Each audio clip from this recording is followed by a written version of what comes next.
परिसरात शिवमहापुराण कथा आयोजित रवींद्र जाधव यांच्या सामाजिक कार्याची होते चर्चासत्रे।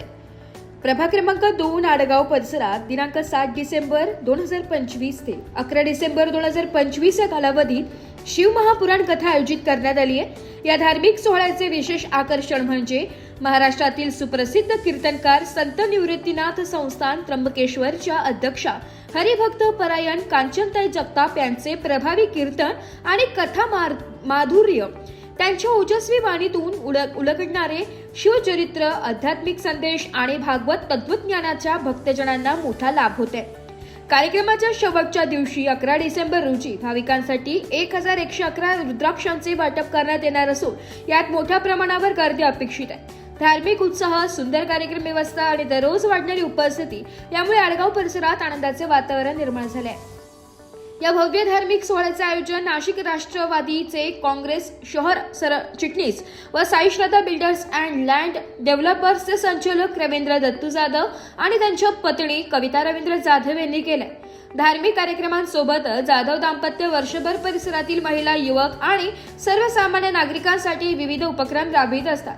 महिलांसाठी मार्गदर्शन शिबिरे, आरोग्य तपासणी शिबिरे, सांस्कृतिक कार्यक्रम आणि गरजूंसाठी मदत कार्य असे अनेक उपक्रम त्यांनी सातत्याने केले। केवळ एवढेच नाही तर कोरोना काळात जाधव दाम्पत्याने घरोघरी जाऊन नागरिकांना अन्न, औषध आणि आवश्यक साहित्य पुरवून अतिशय महत्त्वपूर्ण मदत कार्य केले होते। त्यांच्या या सातत्यपूर्ण सामाजिक कार्याची दखल घेत परिसरात अनेक ठिकाणी चर्चांना उधाण आले की हेच आमचे भावी नगरसेवक। धार्मिक कार्यक्रमाची सुंदर आखणी, शिस्तबद्ध व्यवस्था, भाविकांना मिळणारी आध्यात्मिक अनुभूती आणि आयोजकांचे समाजहिताचे कार्य या सर्व गोष्टींमुळे आडगाव परिसरातील शिवमहापुराण कथा सध्या चर्चेचा मुख्य विषय ठरली आहे। नाशिक लोकशाही न्यूज मध्ये सर्व प्रेक्षकांचे स्वागत। आता सध्या आपण आडगाव परिसरात आलेलो आहोत। येथे 5 दिवस शिव महापुराण कथेचे आयोजन करण्यात आले आहे आणि महाराष्ट्रातील सुप्रसिद्ध कीर्तनकार कांचनताई जगताप यांच्या या हस्ते म्हणजे या कार्यक्रम राबवला जाणार आहे आणि आपल्या सोबत याच कार्यक्रमाचे आयोजक रवींद्र जाधव आहेत। आपण त्यांच्याकडून कार्यक्रमाविषयी अधिक माहिती जाणून घेऊया। रामचंद्राच्या पदस्पर्शाने पावन झालेल्या भूमीमध्ये आडगाव व नांदूर मानूर प्रभाग क्रमांक 2 मध्ये शिव महापुराण या कथेचं कार्यक्रमाचं आयोजन 7 डिसेंबर ते 11 डिसेंबर 2025 रोजी सायंकाळी 6 ते 10 वाजेपर्यंत आयोजित करण्यात आलेले असून रविवार दिनांक 7/12/2025 रोजी कलश मिरवणूक आडगाव गावातून काढण्यात आली। या मिरवणुकीत आडगावचे व विंचुरगोळी गावाचे भजनी मंडळ व बंधू आणि भगिनींनी जास्त कीर्तनकार हबप व निवृत्तीनाथ देवस्थानच्या अध्यक्षा त्र्यंबकेश्वर सौ कांचनताई जगताप यांनी या कथेचं म्हणजे कथाकार म्हणून त्यांनी या कार्यक्रमाची प्रारंभ केलेला आहे आडगाव येथे आणि जास्तीत जास्त भाविकांनी या कार्यक्रमाचा लाभ घ्यावा।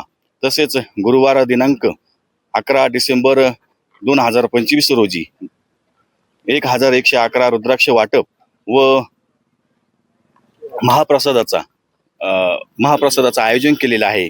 तरी सर्व जास्तीत जास्त आडगाव नांदूर मानूर प्रभागातील बंधू आणि भगिनींनी या महाप्रसादाचा व रुद्राक्ष वाटपाचा आनंद व लाभ घ्यावा आणि जास्तीत जास्त संख्येने उपस्थिती राहून या कार्यक्रमाची शोभा वाढवावी आणि सायंकाळी साधारण 6 ते 10 वाजेपर्यंत असं कथेचं टायमिंग आहे आणि दररोज जे 11 जोडपे आहे त्यांच्या हस्ते या कार्यक्रमाचं आरतीचे जे मानकरी आहे त्यांना बेलाचं एक वृक्ष म्हणून आपण सत्कार मूर्ती म्हणून आपण देण्यात येत आहे दररोज आणि सर्वांनी जास्तीत जास्त संख्येत सहकार्य करायला उपस्थित राहावे। धन्यवाद। नक्कीच सर, तुम्ही सांगितल्याप्रमाणे अतिशय सुंदर हा कार्यक्रम होणार आहे। फक्त हा कार्यक्रमच नाही तर वर्षभरात तुम्ही अनेक कार्यक्रम राबवता। फक्त तुम्हीच नाही तर तुमच्या पावलावर पाऊल ठेवून तुमच्या पत्नी म्हणजेच कविता जाधव देखील या चांगल्या कार्य करत आहेत। महिलांसाठी वेगवेगळ्या कार्यक्रमांचं आयोजन करत आहेत आणि परिसरातून असो किंवा प्रभागातून असो तर एकच चर्चांना उधाण आलंय की ह्याच आमचे भावी नगरसेवक आहेत। तर तुम्ही असे कोणते कार्य करता की या चर्चांना इतका उधाण आलाय? प्रथमतः मी आडगाव मध्ये गेली 5 वर्ष साई पालखी आडगाव ते शिर्डी येथे मी आयोजन केलं होतं। स्वतः माझे सहकारी, माझे चुलते जास्तीत जास्त 400 ते 500 भाविक या पालखीमध्ये सहभागी व्हायचे. त्यानंतर नवरात्र उत्सव, गणपती उत्सव आणि शिवजयंती या कार्यक्रमामध्ये फार स्त्रियाचा वाटा माझा आणि माझ्या पत्नीचा आणि माझ्या कुटुंबाचा, मित्रपरिवाराचा नेहमी राहतो आणि राहणार. नक्कीच सर, तुम्ही सांगितल्याप्रमाणे की तुम्ही वर्षभरात अनेक कार्यक्रमांचं आयोजन करता, तर हा झाला आनंदाचा क्षण. आणि दुःखाची गोष्ट सांगायची झाली तर गेल्या 5 वर्षांपूर्वी जी महाभयंकर परिस्थिती आली होती, कोरोनासारखा काळ आला होता, सर्वीकडेच लॉकडाऊन लागलं होतं, तर त्या काळी तुम्ही सर्वसामान्य नागरिकांना कशा प्रकारे मदत केली होती? अतिशय छान असा विषय, अतिशय सुंदर असा प्रश्न मला विचारला.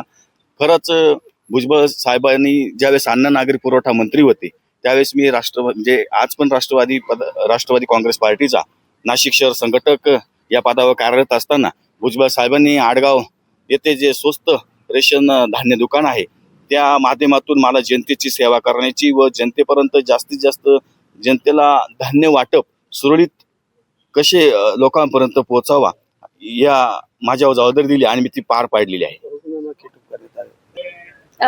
तुम्ही सांगितल्याप्रमाणे की कोरोना काळात तुम्ही सर्वसामान्य नागरिकांपासून तर ते अनेक मोठ्या पदांवर नागरिकांना देखील मदत केली आहे. आपण बघू शकतो की अधिकारी, कर्मचारी किंवा पदाधिकारी हे कोरोना काळात सर्वच घरी होते, मात्र तुम्ही घरोघरी जाऊन नागरिकांना मदत पुरवण्याचे प्रयत्न केले आणि तुमच्या याच कार्याची दखल घेऊन तुम्हाला नागरिक नक्कीच नगरसेवक पदावर बसवतीलच आणि प्रभाग क्रमांक 2चा तुम्ही विकास नक्कीच करालच. आणि तुम्ही आम्हाला जी माहिती दिली त्याबद्दल नाशिक लोकशाही न्यूज तर्फे तुमचे धन्यवाद.